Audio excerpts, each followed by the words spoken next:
What's happening, guys? And I'm live. So in this live stream, I'm gonna go through a few heavyweights that are currently fighting, and I'm gonna compare them against some old heavyweights. I'm hopefully gonna get some people in here. I'm just gonna get everything set up. I hope you're all good, and I'm gonna try and get this thing sorted. So let me just get everything set up, and then I'm good to go.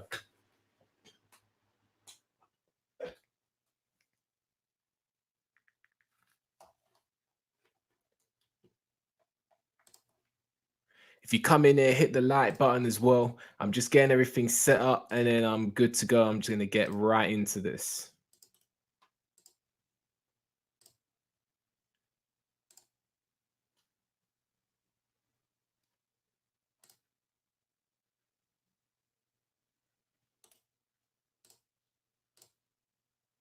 Like the video, subscribe to the channel, leave a comment, and I'll be getting started very, very shortly.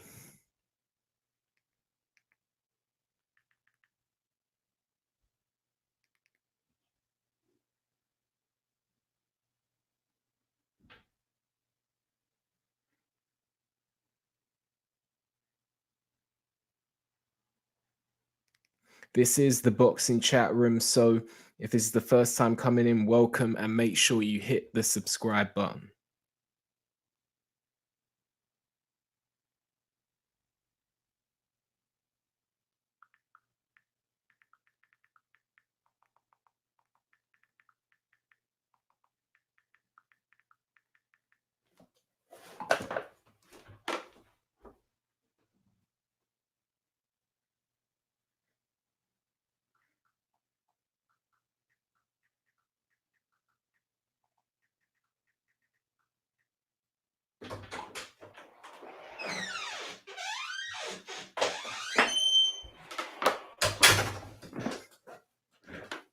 Getting started very shortly.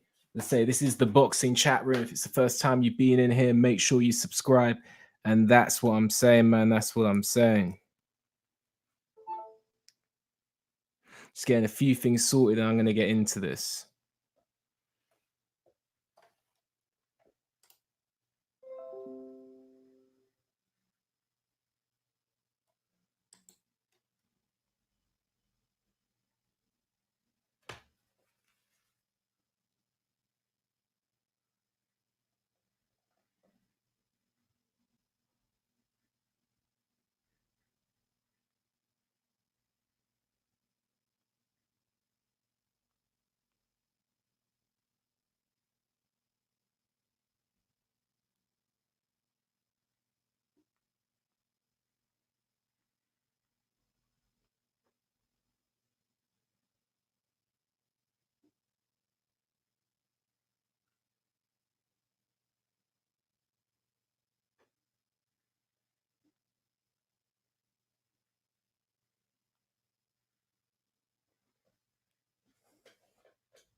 Be getting started in about 5 minutes. So you're in the boxing chat room right now. Make sure you hit the like button.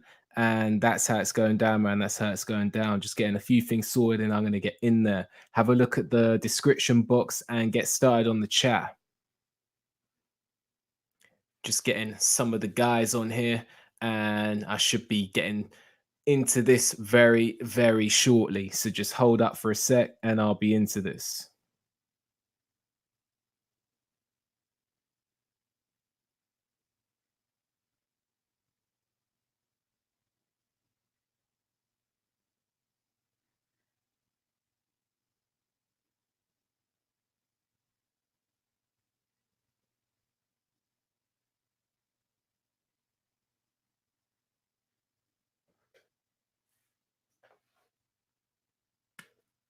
What's happening, Tyrone Smith? I'm just getting the link sent to you now.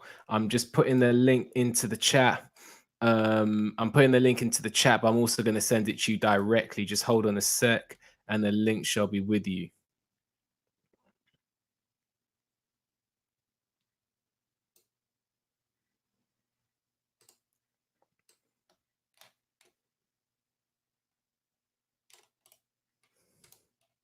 Just getting a link sent out right here. Hit the like button if you're watching right now. Make sure you hit the like button, subscribe to the channel, and that's how it's going down. I'm just sending you the link now, Tyrone.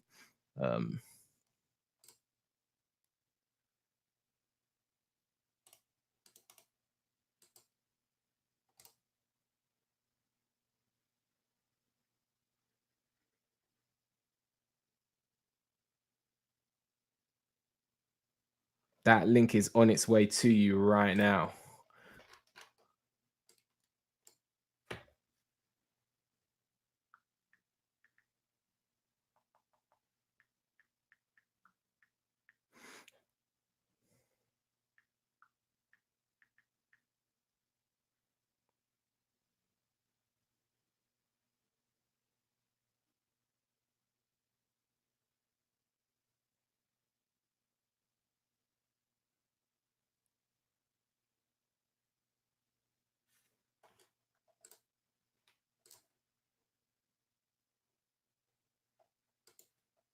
I make sure I get Tyrone Smith a yeah, what's happening, Laws? What's happening, Michael Johnson? I need to give all you guys wrenches. I don't know if I yeah, I think I can still do that on this channel. It's a new channel, but I need to work out how to do that again, and then yeah, get that sent over. Laws, I've sent you the link, Michael Johnson. I'm putting the link in the group. So if you just bear with me, I'm gonna get that link sent to you now in the group.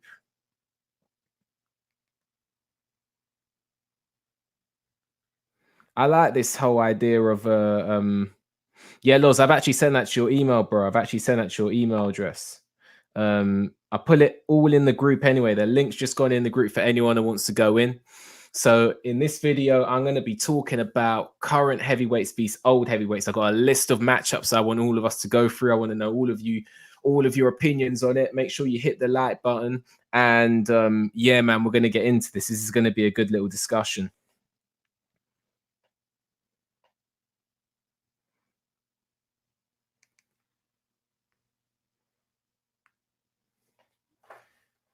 Links have gone out. Links have gone out into the group, and I've sent an email to Loz, and I've sent an email to Tyrone. I know Michael Johnson's in the group. It does take a really long time. For some reason, when I run these live streams on StreamYard, it really slows down my computer. And as a result of that, it's really painful to send links out. But I've put it in the group now, so hopefully anyone can see it and come in on the group. If you need me to send it to you through email directly, then let me know. But if you can get to it from the WhatsApp group, then that would be better, because my computer really slows down when these live streams are running for whatever reason.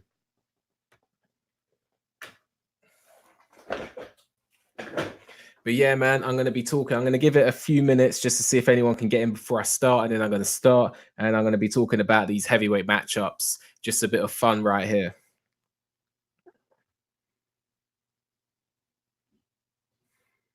Give it a couple of minutes, and then I'm going to jump on, get on with the subject.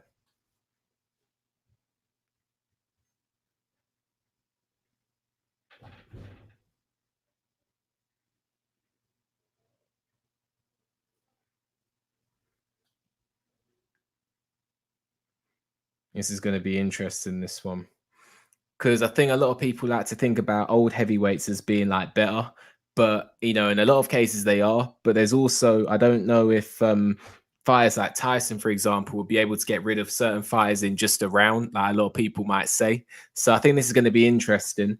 I do generally feel, well, I want to know what you guys think about the old versus the new, but this is going to be an interesting discussion. I'm looking forward to getting onto it. Give it 1 minute, and then I'm going to get into it.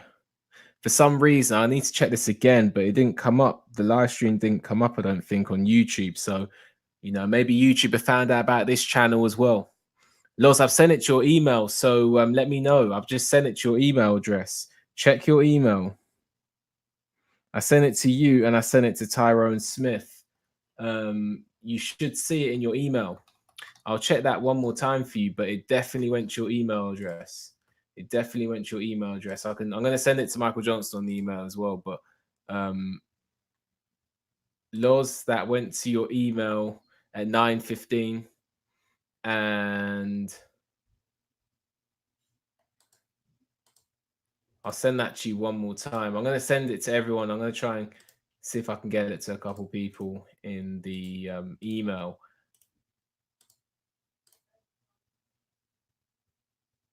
Sending now, Loz.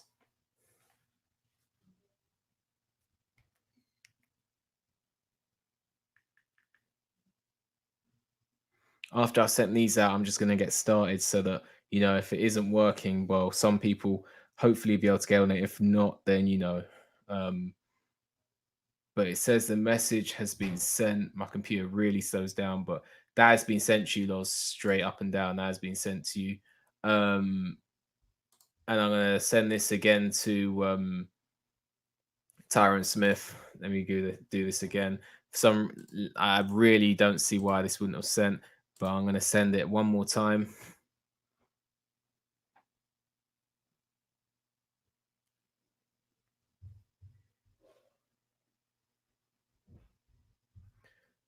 And that has been sent now to Tyron Smith, and I'm going to do Michael Johnson as well. Just bear with me.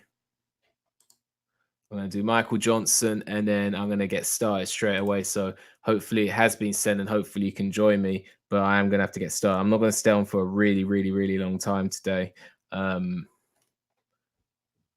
that's been sent. And then Michael Johnson.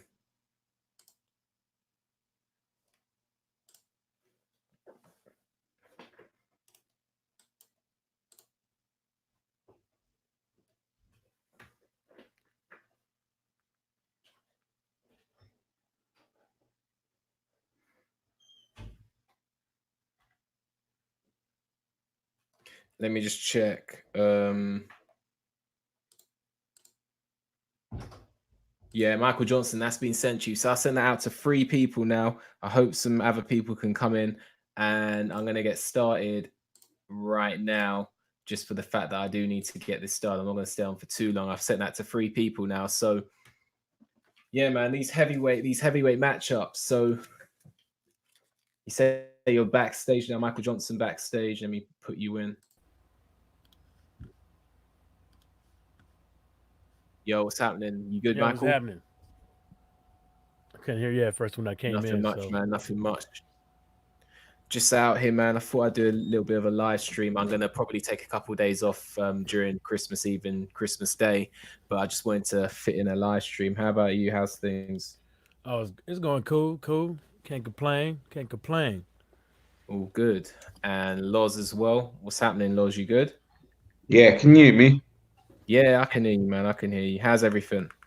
Yeah, it's good. I don't know what was happening there, bro, but it wasn't showing up on my email that it was there. That's weird. Did it come up as 2 in the end? Because I sent it to you twice. It come up in the end, but normally it comes up at the top of me email, but it was lower down from where I've sent you links and you sent me links, but it's there now anyway, so it doesn't matter. Yeah, man. All I'm waiting for is Tyron Smith. I'm going to get started. He said he joins shortly, so I'm not sure if he has or hasn't got it, but I think I sent that to him twice as well. So for this live stream, thanks, guys, for joining me. This live stream, I wanted to do something a bit different. I wanted to talk about current heavyweights versus old heavyweights, and I actually have some heavyweight matchups. So the first one, and don't laugh. Some of these you might laugh, and it is what it is, but I want to talk for a couple of minutes about these matchups. So the first one is Anthony Joshua versus Mike Tyson. How does that go, Loz? How does that go?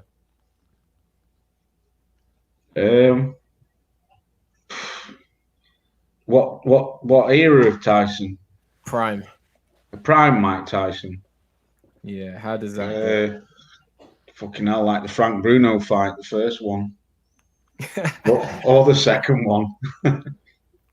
Yeah. So you think what round would you go with in that? 2.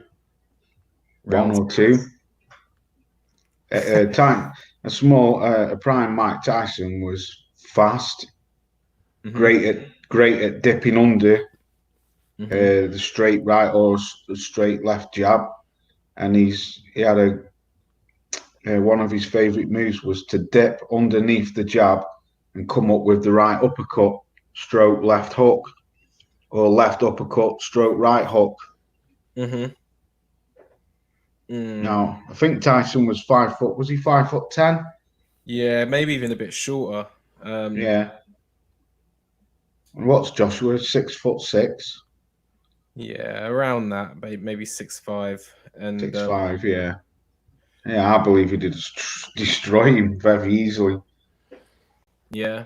I mean, I hear where you're coming from, because Anthony Joshua, I've noticed that when he fights smaller fighters, he struggles not only with movement, but also his punches seem to lose power. I mean, I don't know if you noticed about Andy Ruiz Jr. in the second fight in particular, his punches didn't seem to have that much of an effect. And the reason, one, is because he was pulling on his shots and he was firing off the back foot, but also when he has to punch down like that, I think that you lose power when you're punching down.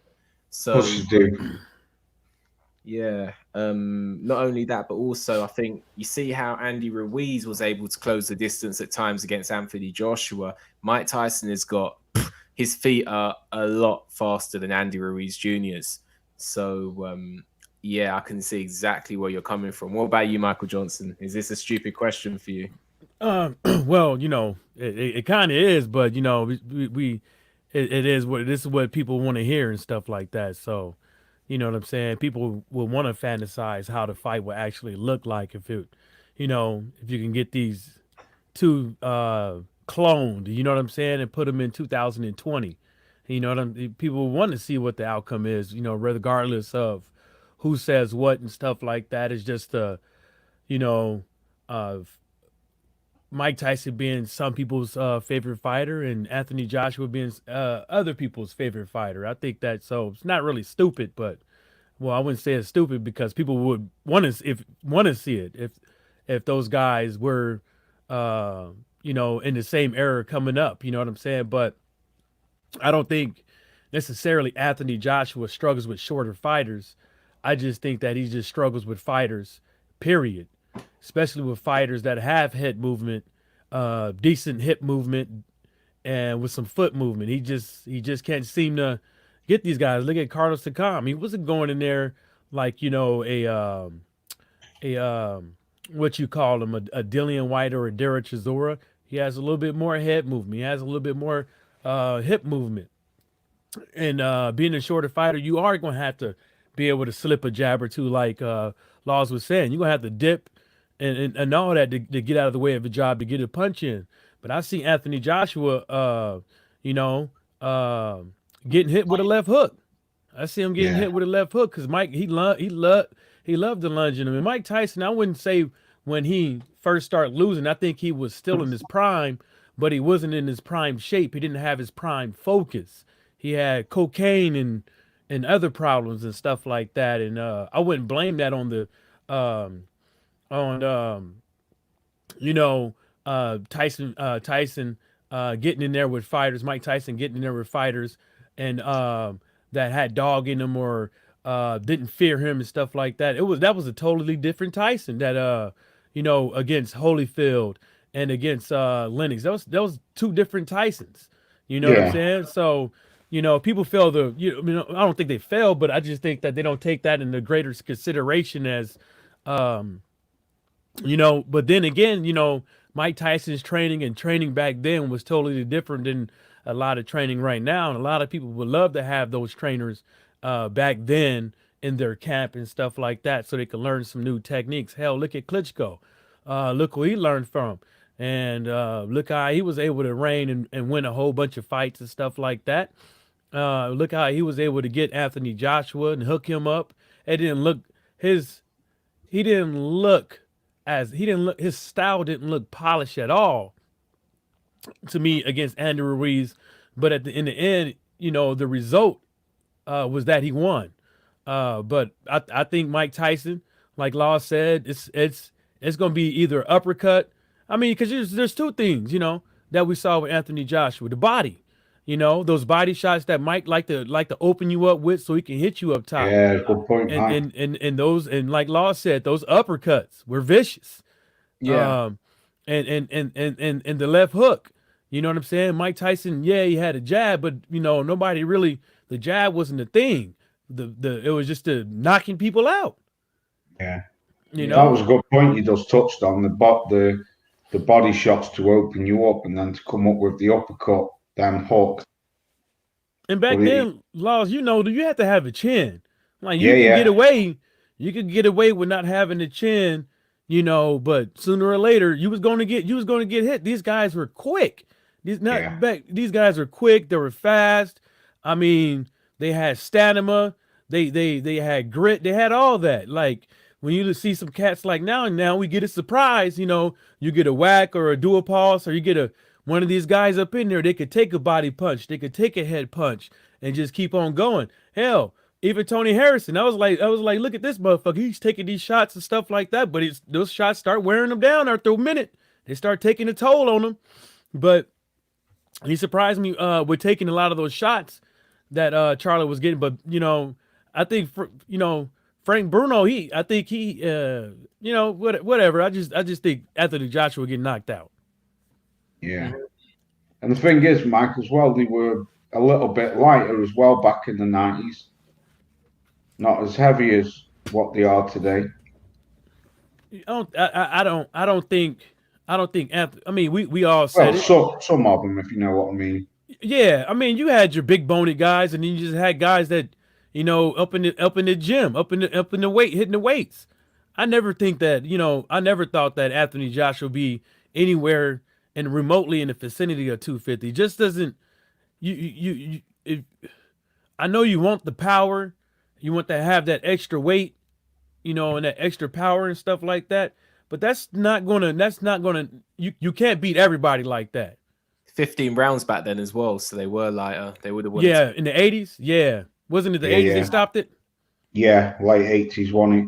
80s, Yeah. I think, sorry. I don't think a Yeah, lot of like these heavyweights. I don't think a lot of yeah. these heavyweights would stand up with 15 rounds, dude. Joshua would not, would he? Well, he probably would now because he learned a different technique and he's learning how to it seems like he's learning that new technique that he learned or figured out how to use in the ring, wherever how you want to put it. It seemed like he figured out how to conserve his energy for 12 rounds. You know what I'm saying? But if he was getting licked in that fight, like against any other fighter, then it might look different. Like we saw, I mean, people want to blame it on the drugs, but with Big Baby Miller, but I blame it on he was just throwing a whole bunch of pity pats. You know, he was mostly just trying to win on points and just get you out of there real quick. But then when he tried to get somebody out of there and end up getting them out, you could see his battery just go whoop throughout the course of the fight. And, you know, I think with the right training and stuff like that, and I think a lot of these if it was 15 rounds, a lot of these heavyweights will be working their ass off.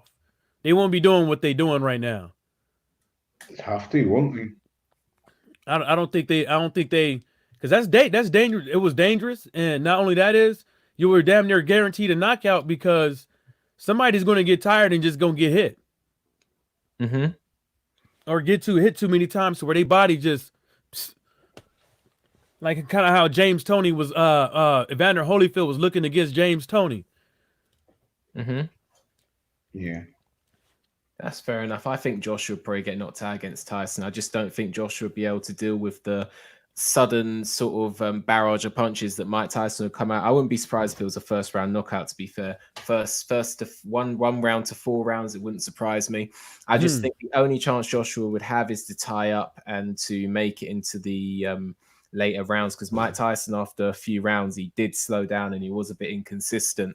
It would sort of like he come out the blocks just obviously extremely fast, and then after that, because no one's going to fight like that for every minute of every round, it became sort of sporadic. But I do think that the likelihood is that Joshua would lose that fight, and he would lose that fight by a knockout, and possibly early, because I just don't feel that Joshua would react. I don't think his reaction times would be quick enough to deal with Tyson coming at him right from the first round. And I just don't see how Joshua would be able to deal with that. Because even if he did try and tie up, Mike Tyson can fight on the inside.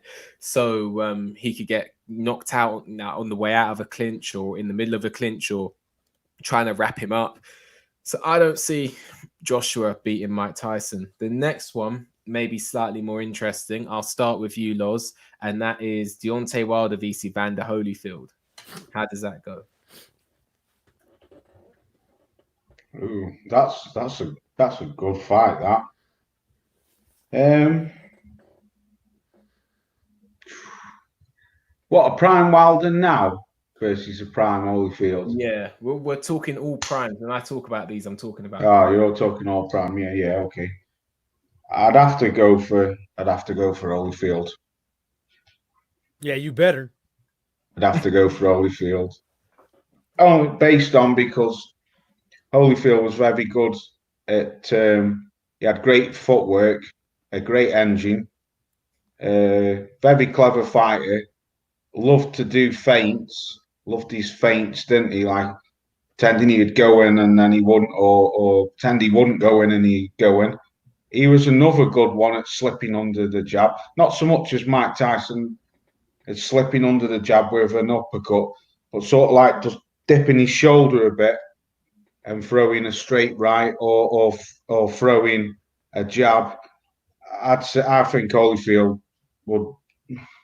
Don't get me wrong. If I think Wilder caught him, it's lights out because I think Wilder's definitely the hardest hitter.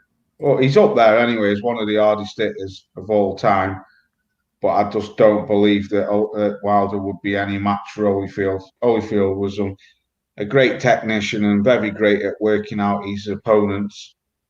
I mean, when you think of when he fought like Big Daddy Bo, them 3 fights, and he also had a great chin as well, Holyfield did. I always remember him fighting Bert Cooper. And I always remember Bert Cooper giving him hell leather. I think it was round 5. And had Holyfield sliding down the ropes, almost got him out of there. But he had a great heart, great engine, that never give up mentality. I think Holyfield would probably stop him late rounds, round about 9. Mm-hmm. What about you, Michael Johnson? I don't know what round it would happen, but I'm going to say Holyfield because Holyfield, no matter how much you in shape, he's going to make you work. Yeah. You know, Holyfield, it seemed like he liked to stay on the balls of his feet. He'd be bouncing around, you know. And one thing I noticed about Holyfield from listening to him over the years and watching his tapes, that one of the ways that you can get Holyfield is that if you punch him before he punches you and don't let him reset. And that's going to take a lot of stamina up out of you. And then not only that is, you was going to have to hurt Holyfield and continue to hurt him for him to stay up off you. Because Holyfield was, to me, a monster. You know? When you look at he got a couple losses here, bumps and bruises here and there, but you was going to have to work. You was going to have to get hit. Yeah, damn right. You know, and you was going to have to keep hitting this dude to keep, and that's the thing with boxing that I see today is a lot of these guys, you know, they're hittable, right? Yeah. Not only are they hittable, they like to reset and then let their opponents, you know, come at them offensively because they taking the time to reset and thinking that the distance they at and we just exchanging, I'm gonna reset and come back in. It's like, nah. It's like you got to keep your hands up and all that stuff. And Deontay Wilder, one of the fights that I saw him move around the most was against Juan Duapaz. That was the only fight I saw Wilder move around the most. That was one of the only fights that I seen Wilder stay in the pocket on the fighter the most. You know, and I don't think Wilder can do that with an Evander Holyfield because he's not going to, once he knows that you're resetting, once he knows that he's going to find a vulnerability, he's going to keep doing it. He's going to keep coming at you. If he knows that, oh, you want to hug, you want to reset, I know what you keep resetting every single time I do this. You keep not putting your hands up every single time I do this. That's the reason why a lot of fighters don't get knocked out as soon as they should be with Deontay Wilder, is because they know it's a 1-2 coming. So they keep their hands up. Yeah. So they keep their arms up in the high guard. And guess when you do that, the best thing to do is to hit them ribs. And everybody loves ribs. I bet y'all love some barbecue ribs, right? That's what you do. And Wilder doesn't exploit them ribs enough. You keep going up top, hit these guys with these hooks, with left, right, with these hooks, and these straight 1-2s. When they got their guard up and they ready, they know what's coming. You got to go. You got to fake it. Deontay Wilder doesn't throw enough fakes. You know what I'm saying? And I think Holyfield was just a smart enough fighter to know that. Yeah, I mean, I understand what you're saying. I think that the problem that Deontay Wilder would face is Evander Holyfield's work rate. Evander Holyfield would have to get on the inside, because I've noticed one thing about Deontay Wilder, right? I've noticed his right hand isn't as powerful when the opponent's standing closer. I've noticed that he needs to find his range, because I don't know if you guys noticed that in the first fight. That's why he uses the jab, don't he, as a range finder. Yeah, because I've seen him. I've seen him throw right hands when the opponent's closer in, especially against Luis Ortiz. You see the first fight with Luis Ortiz, when Wilder was closer to Luis Ortiz, he was able to take right hands. He was taking them.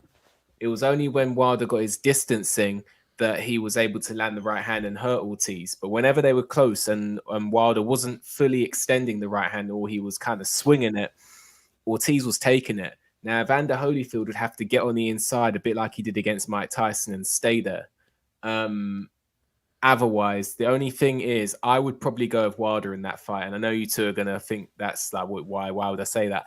The reason I say that is because I think that when Deontay Wilder fought Luis Ortiz, and I know Luis Ortiz is different to Evander Holyfield, don't ever get that twisted, but the problem that Ortiz had is that Wilder, he's very gangly, he's very lanky, and he's actually quite hard to get to. I think what would happen, and I don't say Deontay Wilder with any confidence or certainty, because that could easily go one way or the other. I just feel like Deontay Wilder, using his range-finding jab, I think he'd be able to get out of the way of shots. I think if he was able to keep it at a distance, I think that he would win that fight by knockout. But I don't say that with any certainty. When I say that Joshua loses to Mike Tyson, I say that with confidence. I don't say that the same confidence with Deontay Wilder vs Holyfield. That's a truly great fight. That's a fight that is just very interesting. The next one, just quickly, yeah, go ahead. What you got to think of is with Holyfield, two things as well. Holyfield was he was a springy type of fighter, wasn't he? He was like a young springbok. He was always bouncing.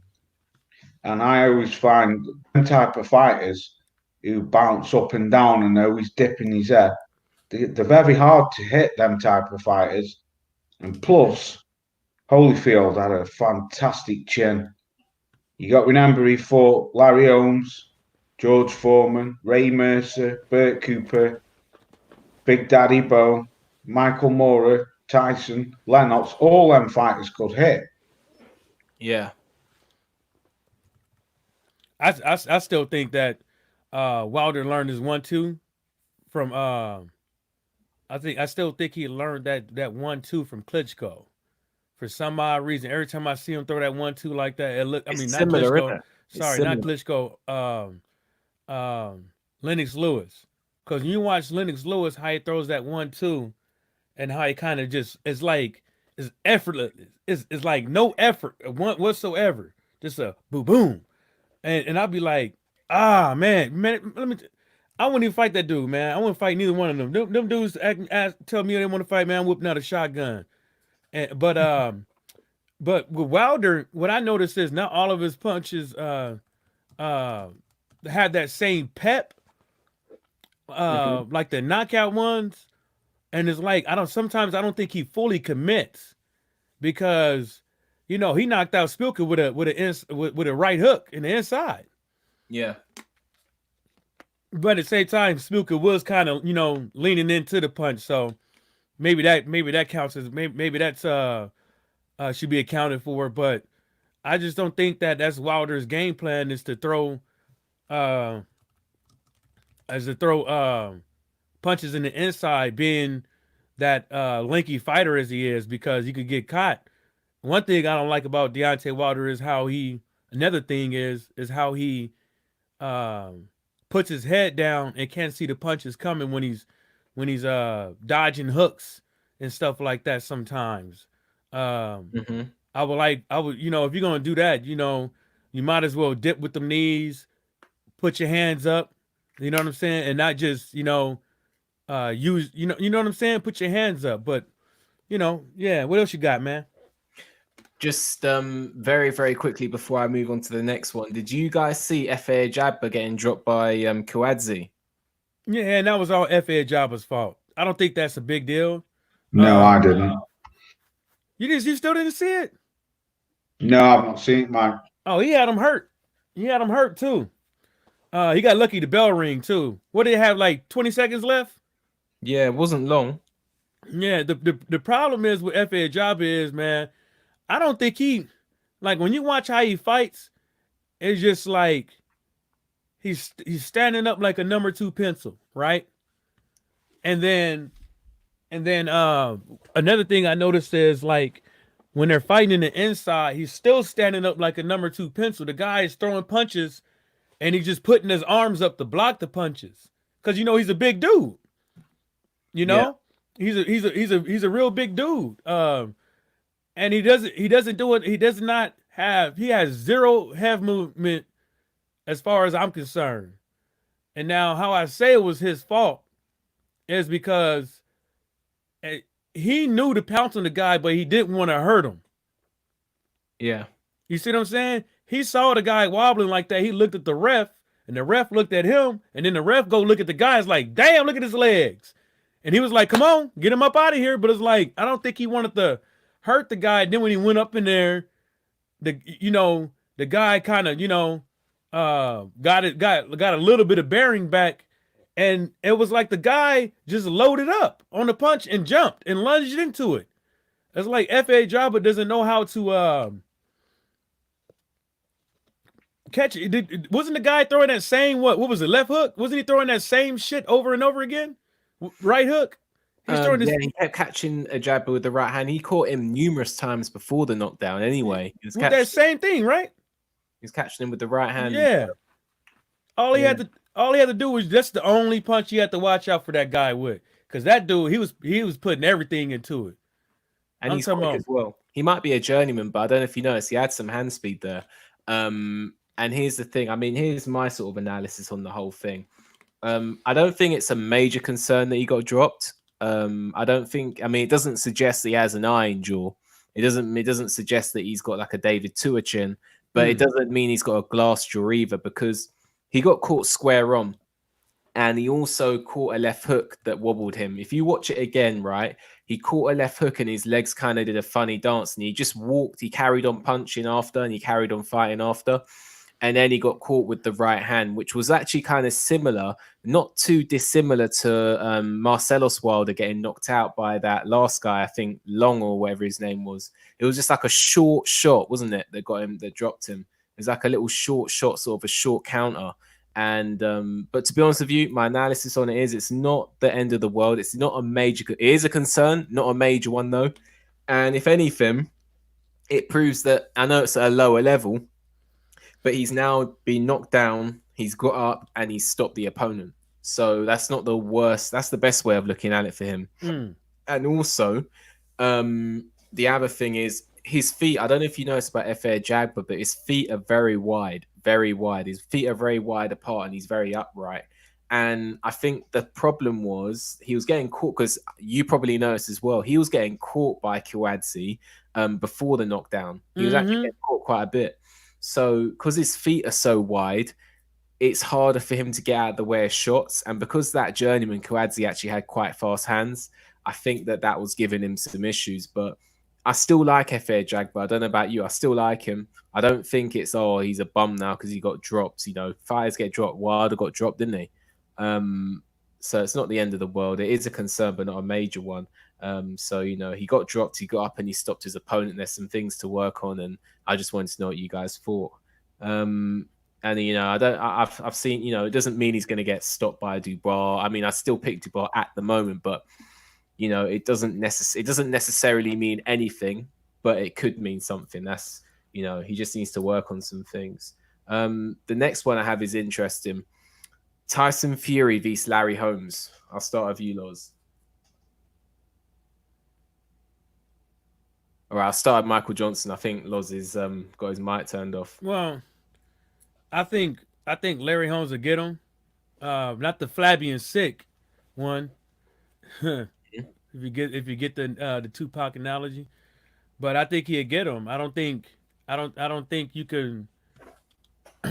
I don't think he can just do that herky jerk shit and think he's going to get away with it. He's going to have to take a punch from this guy, and I don't think Tyson Fury could withstand that, especially the jab. And I keep emphasizing this, is that these old school fighters, I just think that they have like some type of training or something that these young bucks don't do. Yeah. They've been taught something that these young bucks don't get taught. And I seriously think that if you get up in the ring with with these older cats, man, you're gonna have to do something in your training that you have never done before. And if you ain't never done it before, you're gonna because these dudes had nicks, knacks, and tweaks and all these kind of little things. They trade of the game and stuff like that. They always figure out a way to exploit fighters, win or lose. They figure out how to make something work. You know what I'm saying? Even when Mike Tyson fought Holyfield know you can get away with that headbutting. But even though that's not the reason why he lost, but that was a tool to get people pissed off, to get people out of their game. You know what I'm saying? Dennis Rodman playing basketball. Dennis Rodman used to pinch people's booties when the camera wasn't looking. There's all kind of shit to be pissing people off. Holding people the back of their neck, pushing them, using your elbow, hitting them in the back of the head, trying to get them to worry about the ref, then worry about fighting this guy. All types of stuff going on. Look at Dillian White purposely hitting people in the back of the head his last fight. You think the ref was calling that all that? No, he didn't care. I'm gonna keep doing it. And then guess what this guy's doing? He's more worried about getting hit in the back of the head than worried about the damn left hook coming. Yeah. There's all kind of things. Not just those. There's stuff I don't know about either. But Larry Holmes was just those guys were durable fighters. And I think that Larry Holmes would have done a better job of cutting off the ring than Wilder did in the first fight. Yeah, I think. I hear what you're saying. I'm not sure if he gets stopped in that fight, but I definitely hear what you're saying. I think that Larry Holmes's jab had a lot of authority, and I don't know if Tyson Fury has a sort of like a flicking jab. It's not like there's different types of jabs. Wilder actually has a very hard jab when he uses it. And Larry Holmes had a very authoritative jab. I don't think Tyson Fury has sort of like an authority type jab. His jab's kind of like a flicking jab, if you know what I mean. Well, that's the reason why he doesn't hurt a lot of people with that jab, because he flicks it. He's trying to get it up there and get it out there and then get his hand back. That's the reason why he's flicking it like that. That's the reason why you could come over some of these jabs, because people are they so committed to the jab. People could come over the jab and stick you or swing back and counter because they're so committed. This guy, he's just flicking it and he's moving, flicking it and moving, flicking it and moving it. And he's like, fucking, what is he, 6'7"? If he fights anybody taller than him, if he fights anybody shorter than him, most of the people is like, what? He got a, damn near 8-inch, 10-inch reach on him. You ain't gonna hit this dude. We ain't gonna hit this dude. How tall was Larry Holmes? 6'3", was he? 6'4"? So that's about what, 5 to 8 inch reach advantage, right? You would say? Fury would have a reach advantage, I'd say. Yeah, Tyson Fury ain't got no waist. That boy, he that boy be having his trunks up past his navel.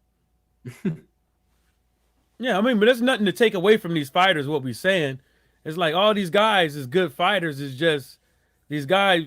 I hold, Mike and the guys we've been, Holyfield and Holmes and the guys about to talk about in a higher regard than these newer fighters that I see today. Me too.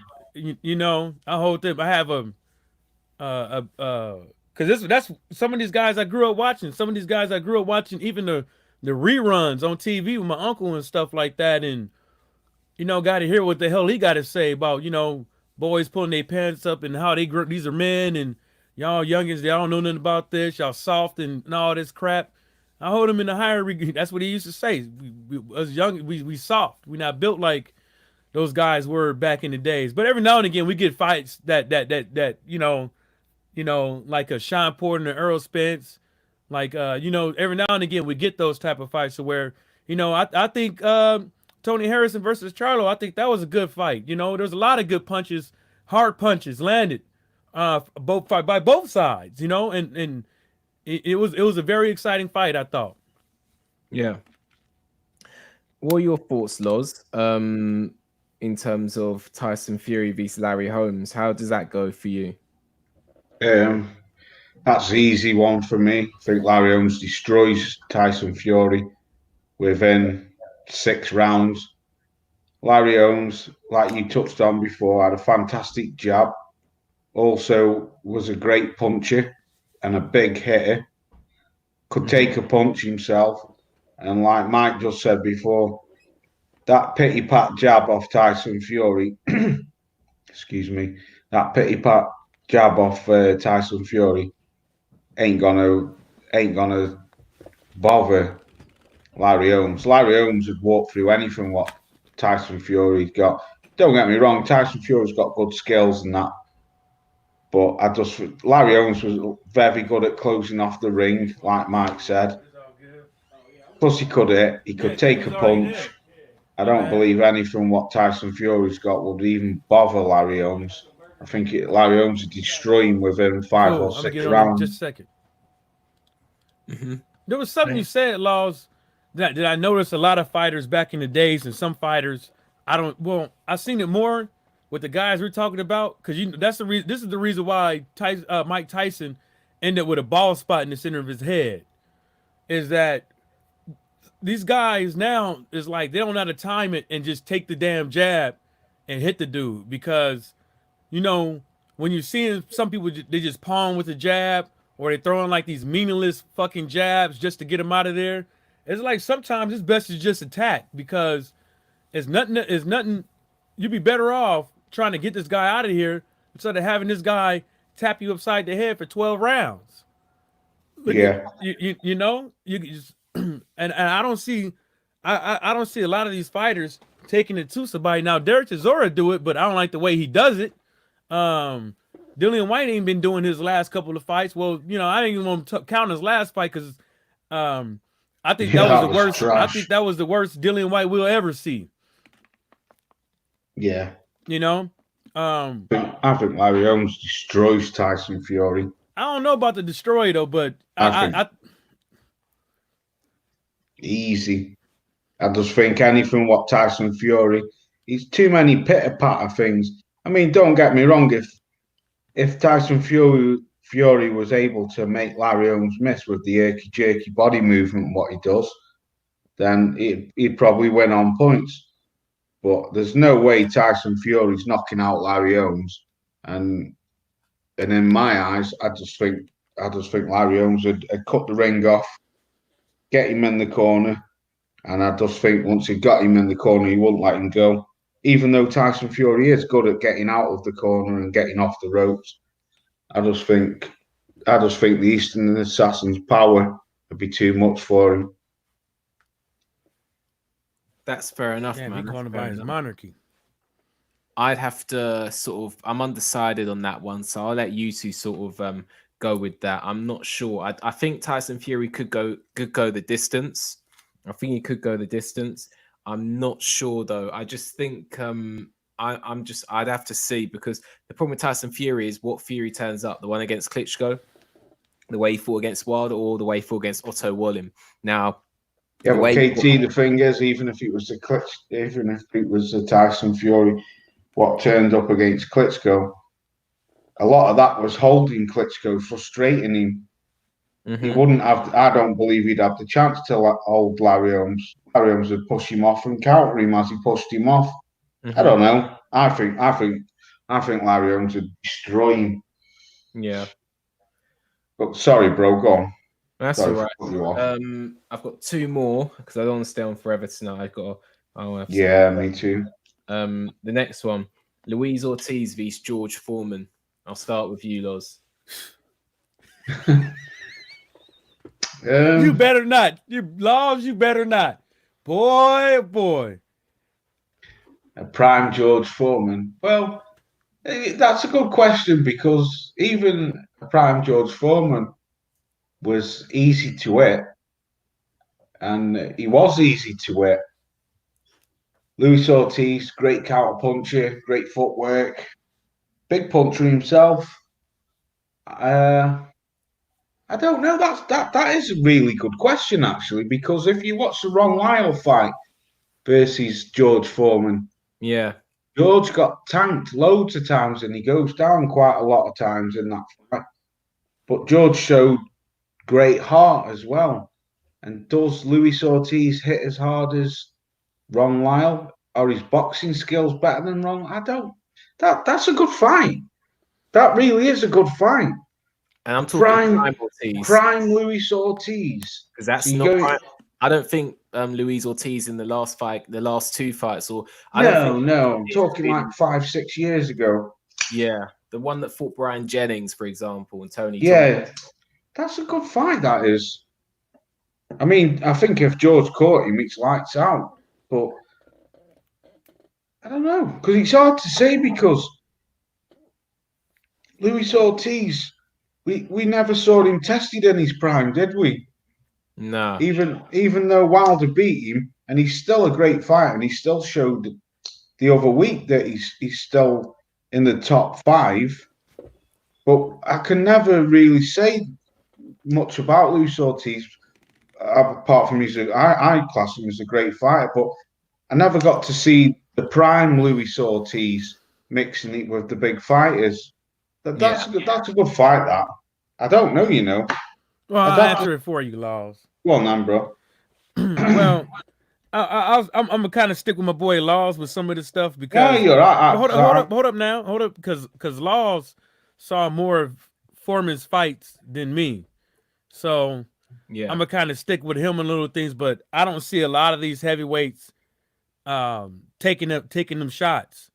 One thing that I do know is that, you know, he wasn't that, you know, mobile fighter in his later years, but in his earlier years he was a little bit quicker on his feet. You know what I'm saying? He wasn't, you know, like, you know, bouncing around like Holyfield or nothing like that from the videos I've seen. But the punching power is that, you know, you was gonna hit Foreman, well, Foreman was gonna hit you back. You know what I'm saying? Yeah. And it was a guaranteed he was gonna land something. And I don't think that Louis King Kong Ortiz is a dumb fighter.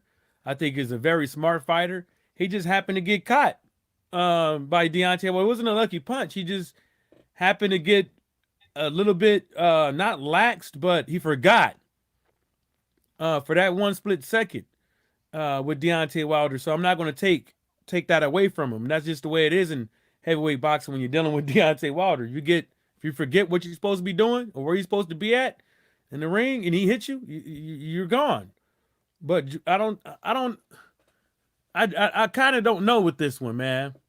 So that's what I mean, Mike. It is really a good question because, I mean, I've seen George obviously in his later years in the early 90s, but I've seen tapes of him in the 70s and that. And you only have to look like it. The Joe Frazier fight. Joe Frazier threw a lot of punches. He was very good at dipping around and moving around, and everything what he hit George with just bounced off him. And same with the Ron Lyle fight. George could take a punch, so could Luis Ortiz anything what he threw at George bothered George? But like I said, I don't know because I've not really seen Luis Ortiz in his prime, especially up against like the top heavyweights. I can remember, like KT says, when he fought Dave Allen, and that's when he was the original boogeyman of the heavyweights. That's when no one wanted to fight him. So I'd have to shadow, just going off what I've seen of both of them, I'd have to just say George, but only because I've never seen the prime Luis Ortiz. Yeah. Okay, those are interesting points there. What about you, Michael? Oh, I already said my thing on George. So you're Georgia. You're going with George. I'm going with Foreman as well.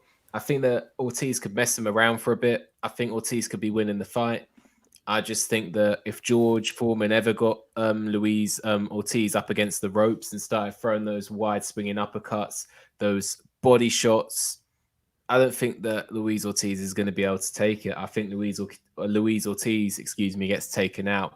But it's a question who punches harder out of Wilder and George Foreman. So the fact is, Wilder was punching Luis Ortiz, and Luis Ortiz in the first fight was able to get up.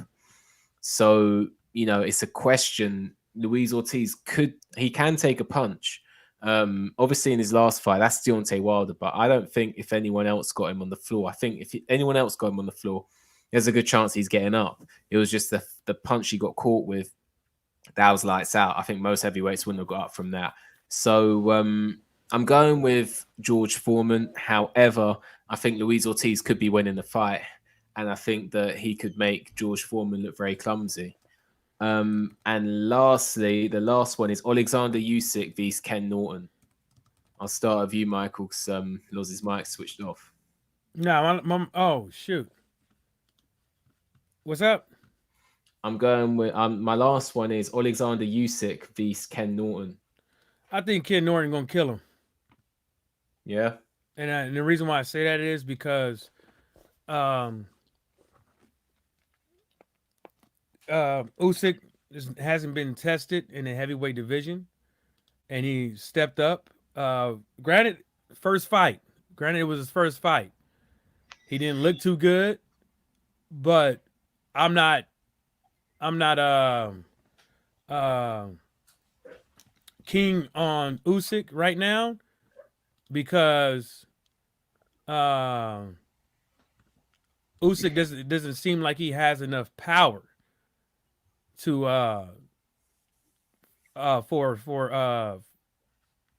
for Ken Norton. Yeah. He doesn't have What, enough. what have I missed? Because I just went toilet. Last one, we're talking about Oleksandr Usyk vs Ken Norton. Oh, right. Okay, good. Oh, sorry, Mike. Sorry, bro. Yeah, so that's just what I account for. That is the power. Every time I talk about heavyweights, the first thing that comes to my mind when I think of a heavyweight, period, is the power. And because that's what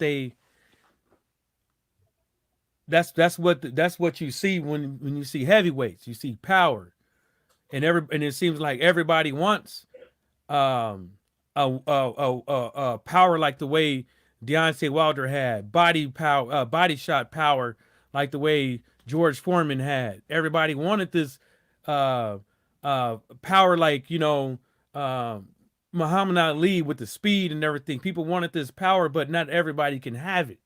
And if you don't have the power, you gotta have the finesse to try to break this guy down with accumulation of punches, or face going to a 12-round decision, or in turn face a whole 12 going for 12 rounds and avoiding getting knocked out, getting hit.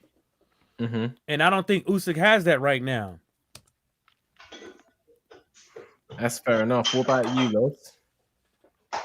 Yeah, 1 second. Just grabbing a drink.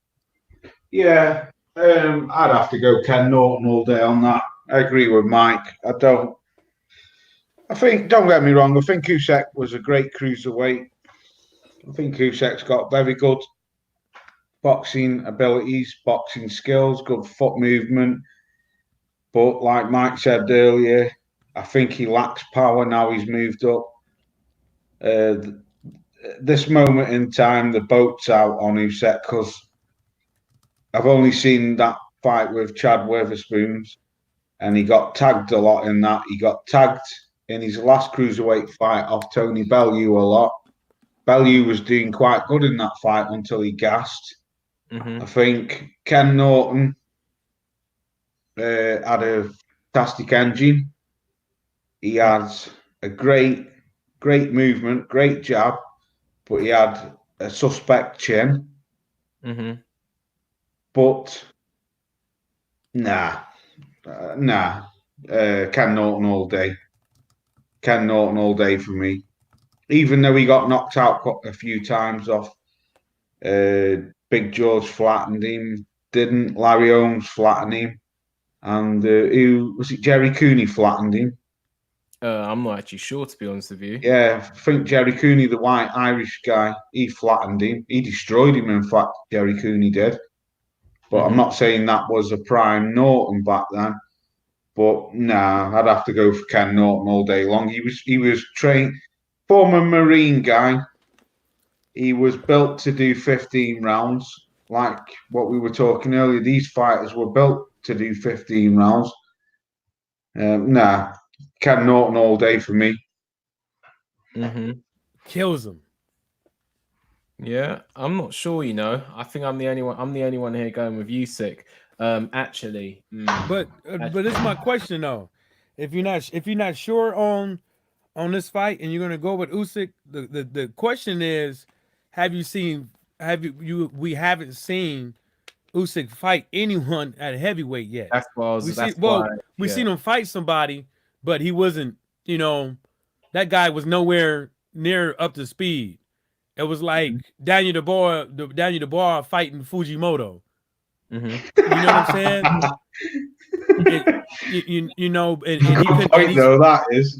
And he still couldn't get this guy out, and the guy didn't even have the stamina to go 12 rounds. He was selling used cars. So no, go on, KT, give your point, mate. At the moment, I'm going with Norton. At the moment, I think there's potential for Usyk to do some real damage at heavyweight, but Michael Johnson's right. He hasn't proved anything yet. He hasn't fought that many fights. What happens when the lever starts landing? Because he was getting caught in there by Bellew, caught in there by Witherspoon. Exactly. That's what I said. Yeah. Well, KT, how about this? How about we just keep it at a to be continued?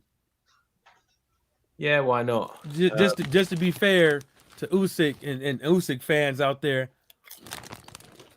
See, I see Usyk as a great cruiserweight, but I just think if you look deeply into his career, okay, he I can't even name the people. I know it was Ustinov. Oh God, who did he beat? He went to Russia, beat someone. Let's see. But if you look deeply at them fighters who he beat to take all 4 of them world titles, they weren't really anybody worthy. Now, you think of Usyk fighting a prime David A at cruiserweight. Me personally, I think David A had destroyed him because of the speed and the power. And he was a very accurate fighter, David A. Yo, we're gonna start calling him Achilles. People like John Mormack, great cruiserweight, good tough French lad.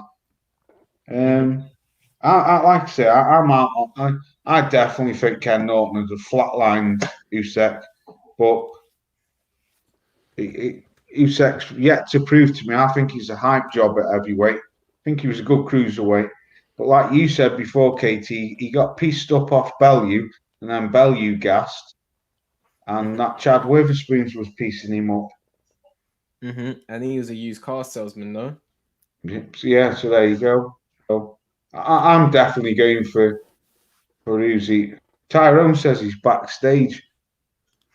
Is he backstage? Whoa, man! That was the last one. But what do you know? What I'm going to do? I'm going to bring him on, and I'll go through all of them with him, and then we'll call it a day. Yeah. That should be all right, Tyrone. I'm just laughing at that. That's great. That. Yeah, what are you guys were talking? Usyk versus Norton. Yeah, I'm going short and let let KT read them out to you.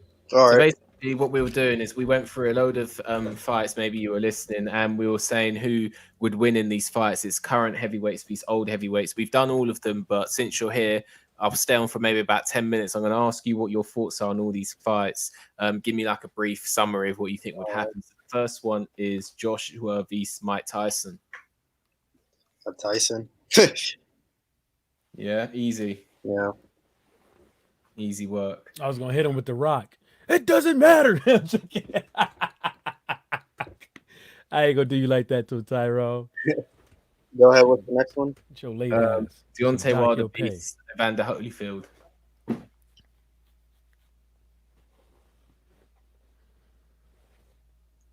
What you thinking about?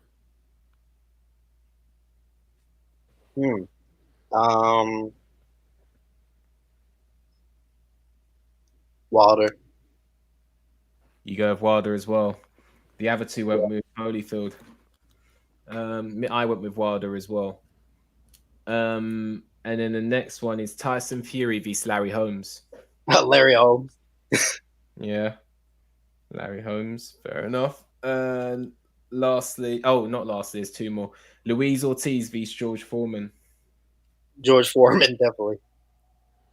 Mm-hmm.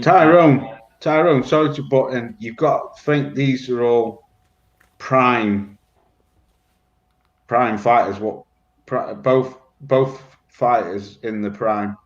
Well, I don't know Ortiz's real prime. Like, my bad. No, go ahead.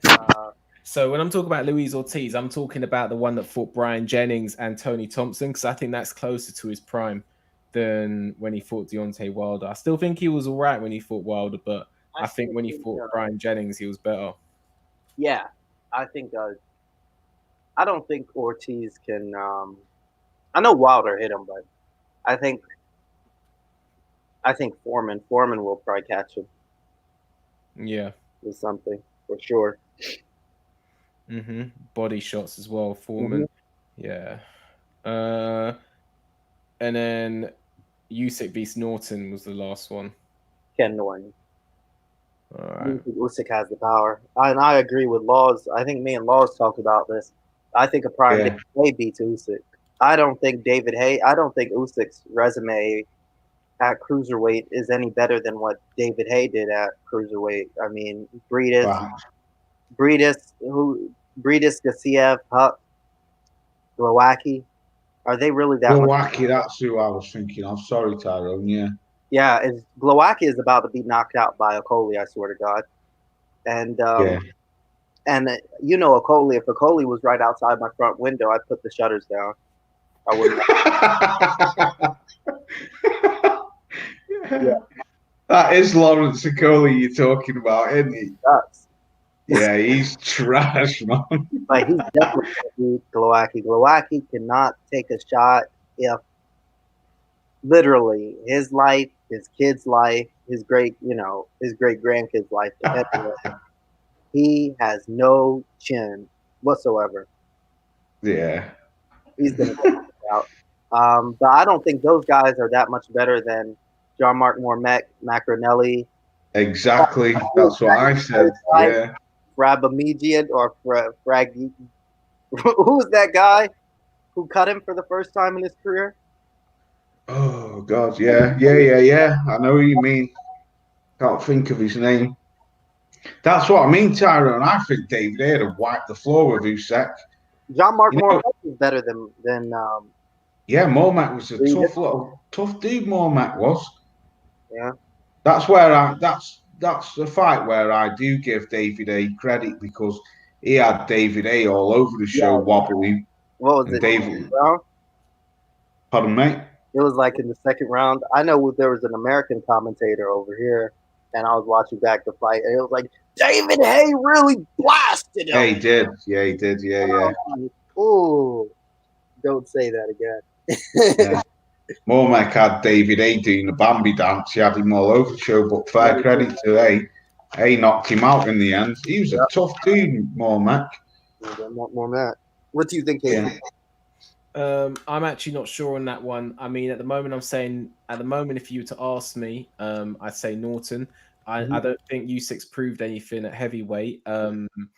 If he can, I can imagine him making Norton look a bit clumsy with the footwork and that. The only thing is at heavyweight, you know, what's his punch resistance like? Also, like what he was getting caught in there by Witherspoon. So you know, if he's getting caught by him, what's Ken Norton gonna do?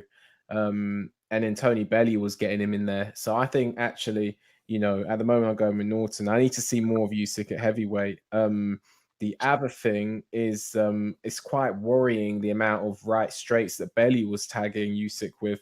What's going to happen if Usyk faces Deontay Wilder? Oh, he's getting whitewashed. Plus, Wilder's fought Ortiz twice as southpaw. So, you know, I'm not saying Usyk and Ortiz are the same, but Wilder's going to have a lot more confidence going into that fight and dealing with the southpaw. Plus, yeah, I think Ortiz, it probably punches a bit harder. And I think that, yeah, I think actually Wilder would actually have a lot of advantages going into a fight against Usyk. But so, who have you got then, Katie? Before you get off, who have you got out of all the questions what you've asked? Joshua, Mike Tyson. I had Mike Tyson. Yeah. Wilder vs Holyfield. I had Wilder. Yeah.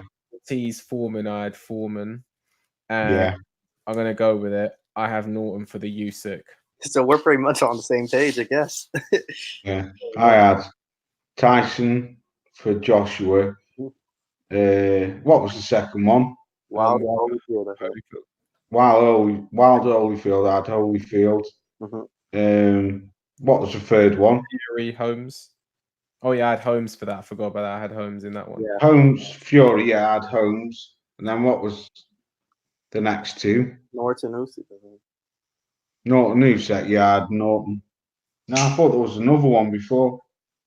Ortiz Foreman. Ortiz Foreman. Yeah, I was out on that.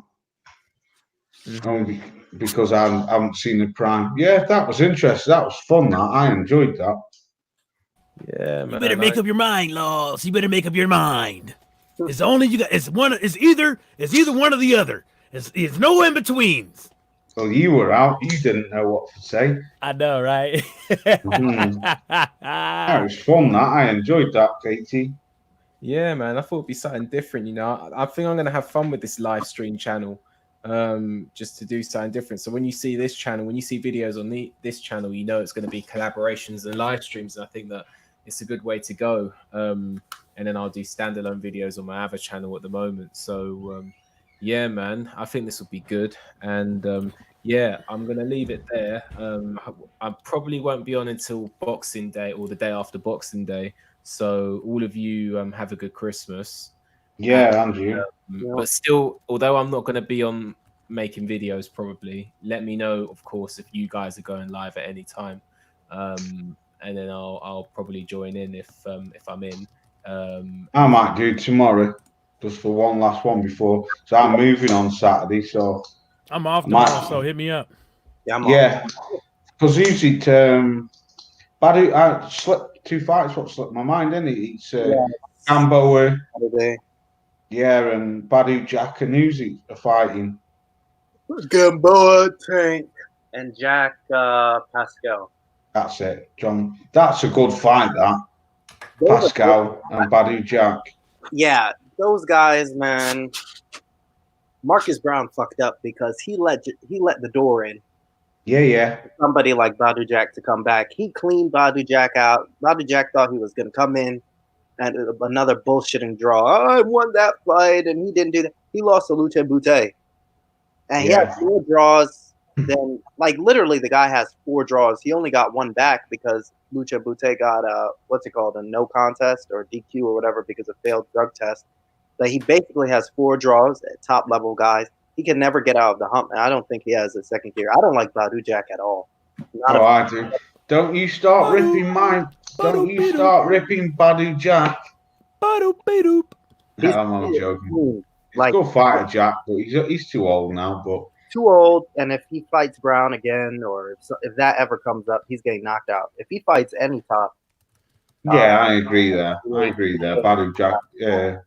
Usyk, Simon Brown, they'd piece him up. Simon Brown really fucked, like you say, he fucked up, didn't he? He Didn't let come out early in his career? That say again. journeyman knocked him out. Who's that? Badu Jack. Yeah, he got beat up. I'm on about Usyk though. Simon Brown, he fucked up, didn't he? Because in my eyes, he overlooked Pascal. Marcus Brown. Yeah, Marcus Brown, not Simon Brown. Sorry, Simon Brown's fucking welterweight. Out fight for Jack for Pascal. Pascal had hadn't fought anybody after him. Yeah. What's it called? Exactly, that's what I'm saying. He overlooked him. He wasn't supposed to win, was he? But he basically beat him except for the rounds he got dropped in. Literally. Yeah, and it was exact score. It was what, 75-76? Something like that. Yeah, he was. Yeah, except for the ones he dropped him in. Yeah, he's shit too. I think Badu beats him. He's just gonna turn him. Yeah, and keep him turning. Well, I'd like Jack to win because I'd like him to become champion before he gets flattened. Because I'm with you. I think if he fights any top opponent, he's getting battered. Yeah, he won't be champion. He's not beating any of those guys. Yeah. No, certainly when you've got the likes of like Peterviev and fucking Bivol. No chance. And Gothic, yeah, they're streets. Also. Who's the other one you got? It's Beterbiev, it's Gobsdick, and it's Canelo just vacated. Yeah, that's right. Yeah, Canelo vacated the WBO belt. Yeah. Let me see the rankings really quickly. Who's gonna fight for the vacant WBO? That's a good point. Because I know Beterviev's fighting that Chinese fella, isn't he? That's Ben Long Meng. Say again. Ben Long Meng. Yeah, on Chinese New Day, New Year or something like that. They're gonna give it to that Ramirez guy, that ESPN dude.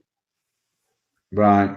Well, then Peterviev might go after him if he beats that Chinese guy, because Peterviev said that he wants to unify all the titles. Yeah, he might have trouble with Bivol, but yeah, because of promotional stuff. Yeah.